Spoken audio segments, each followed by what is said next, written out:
정부가 주택시장 과열을 막기 위해 금융, 세제 등을 아우르는 고강도 대책을 내놨습니다. 주로 다주택자들이 그 대상인데요. 이 다주택자들이 대출을 받아 집을 또 사는 일을 막고 다주택 보유에 따른 부담도 늘리기로 했습니다. 임대주택 사업자까지 이런 규제 대상에 포함시켰습니다. 이재경 기자가 보도합니다.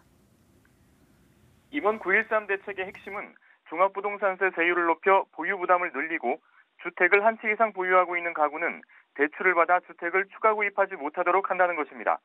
종부세는 과세 표준 3억 원에서 6억 원 사이의 구간을 신설하고 세율은 현재보다 적게는 0.2%포인트, 많게는 1.2%포인트를 높여 최고 세율도 현재 2%에서 3.2%로 올립니다.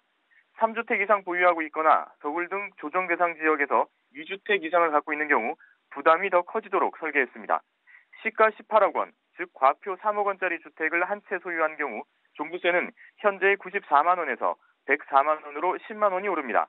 반면 3주택 이상자 또는 조정지역 내 2주택 이상자의 보유주택 시가 합산액이 19억 원, 즉 과표가 6억 원이면 종부세는 187만 원에서 415만 원으로 2배 이상 뛰어오릅니다. 종부세의 공정시장 가액 비율도 현재의 80%를 오는 2022년까지 100%로 단계적으로 끌어올립니다. 2주택 이상 보유 가구는 규제 지역 내에선 신규 구입을 위한 주택담보대출이 금지됩니다. 1주택 가구도 이사나 부모 봉양 등 실수요자가 아니면 담보대출이 원칙적으로 금지됩니다. 조정 대상 지역에서 양도세 비과세 혜택을 받기 위한 종전주택 보유 허용 기간도 3년에서 2년으로 줄입니다. 주택임대사업자에 대한 규제도 강화합니다. 조정 대상 지역에서 주택을 사면 양도세율을 중과해야 하고 종부세도 내야 합니다. 투기 지역이나 투기 과열지구 내에서 주택을 담보로 대출을 받을 땐 LTV를 현재의 절반 수준인 40%로 적용받게 됩니다. 공급을 늘리기 위해선 그린벨트나 도심 유휴지 등을 활용해 총 30개의 공공택지를 새로 개발해 30만 가구를 공급합니다.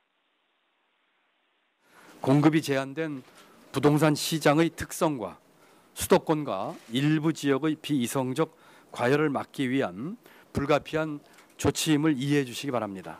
이 과정에서 실수요자들을 보호하고 부담이 가지 않도록 각별한 유의를 했다는 말씀을 다시 한번 드립니다.